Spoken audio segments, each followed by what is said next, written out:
நெருக்கி வச்சிருவேன், துணியை துவைச்சு வச்சிருவேன், இவங்க சமையல் பண்ணி வச்சிருவாங்க. இது பெரிய வேலையா? இந்த பக்தி டார்ச்சர் வந்து உங்களுக்கு இந்த கல்யாணம் ஆகி இவ்வளவு நாள் பிள்ளைங்களாம் செட்டில் ஆனதுக்கு அப்புறம் இப்போ எப்படி? இவங்க வேலையில இருந்ததுனால கொஞ்சம் குறைச்சலா இருந்தது. இப்போ ரிட்டையர் ஆன பிறகு என்னை வச்சு செய்யறாங்க. டெய்லி ஆச்சுன்னா பட்டையை போடுங்கிறாங்க. எதுக்கு எனக்கு எதுக்கு பட்டை அப்படின்னா, நான் 3 பட்டை போடுறேன், நீ 1 பட்டையை போடு அப்படிம்பாங்க. செவ்வாய்க்கிழமை வெள்ளிக்கிழமை ஆச்சுன்னா வீட்டுக்குள்ள போனால் பெரிய போக மூட்டமாக இருக்கும். போகும்போது என் பையன்ட்ட கேட்பேன், யாரும் அதை சீட்டு குடிச்சதுமே. அதாவது அந்த அளவுக்கு ஒரு வீட்டுக்குள்ள வந்து ஒரு புகை மூட்டத்தோட இருக்கும். இதை தாண்டி வந்து பார்த்தீங்கன்னா செவ்வாய்க்கிழமை ஆச்சுன்னா சேவிங் பண்ணக்கூடாது, முடி வெட்டக்கூடாமாங்க.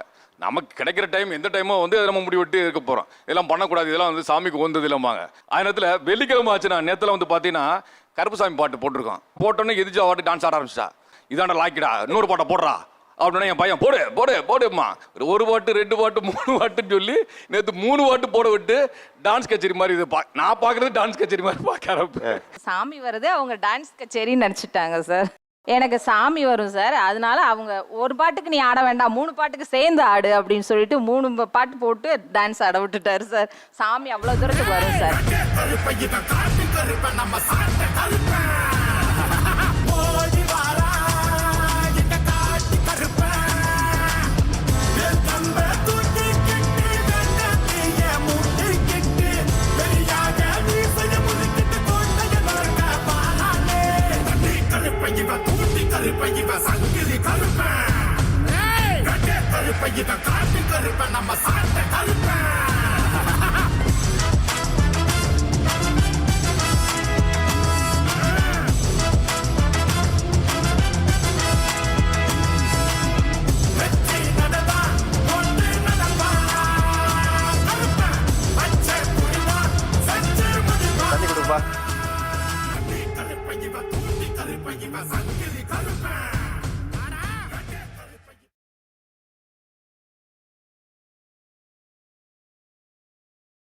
நமக்கு வேண்டது கிடைக்கலன்னா கடவுளை அளந்து கொடுப்பாருன்னு அடுத்தவங்களுக்கு சொல்லிடுது.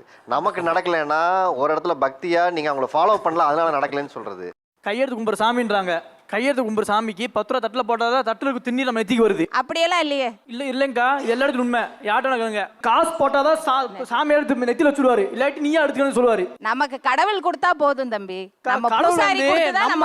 காசு கொடுத்தாதான் பூசாரி மேல பாப்பாரு நம்மள. சரிங்களா? ஒரு சாமி பார்க்கணும், நம்ம 100 அச்சனை கொடுத்தா சாமி பார்க்க வர்றாங்க.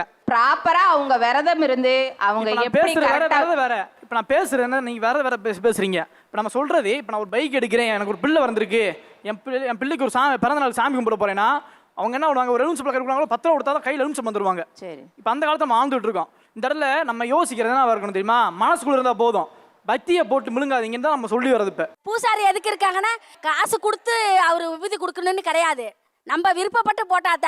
அதான் 10 ரூபா கொடுத்தா விபூதி, 20 ரூபா கொடுத்தா ஒரு எலுமிச்சம்பளம் பூ, 50 ரூபா போட்டா தேங்காயோட சேர்த்து கொடுக்குறாங்க இல்லையா? நிகழ்ச்சியோட நம்ம இறுதிக்கு வந்தாச்சு.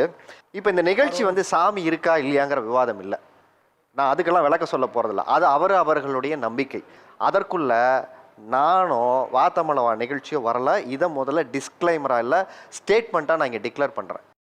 இப்போ நாம் ஒரு இடத்துல சொல்லும்போது பக்தி அப்படின்னு வரும்போது அதீத பக்தியாக மனைவி மாறினதுனால குடும்பத்தில் என்னென்ன உறவு சிக்கல்கள் இருக்குது, கணவர்களிடையே என்ன எதிர்பார்ப்பு இருக்குங்கிறத விவாதிக்க ஆசைப்பட்டோம். ஒரு இடத்துல கணவர்கள் நீங்கள் என்ன புரிஞ்சுக்கணும் அப்படின்னா, இவர்களுடைய பக்தியே உங்கள் அன்பு தான். ஆனால் நீங்கள் என்ன புரிஞ்சுக்கணும் அப்படின்னா, நீங்கள் கடவுளுக்கு முக்கியத்துவம் கொடுக்குறீங்களா கணவனுக்கு முக்கியத்துவம் கொடுக்குறீங்களான்னு ஒரு கேள்வியை ஹைப்போதெட்டிக்கலாக எல்லாரும் கேள்வி கேட்டால் உங்களுக்கு என்ன பதில் இருக்கும்? நீங்களே உங்கள் மனசாட்சிக்குள்ளே கேட்டுக்கோங்க. உங்கள் வழிபாட்டு முறைகள் என்னவாக வேணாலும் இருக்கட்டும், ஆனால் கூட வாழக்கூடிய மனிதர்களின் உறவுகளை நீங்கள் மதித்து ஒரு இடத்துல நடப்பது என்பது தான் முதல்ல நீங்கள் கடவுளுக்கு கொடுக்குற மரியாதை. அப்படி பக்தியும் காதலும் இணைந்திருப்பது தான் அது உண்மையான ஒரு அன்பு. அது எல்லார் வீட்லேயும் நிறைந்திருக்கட்டும்.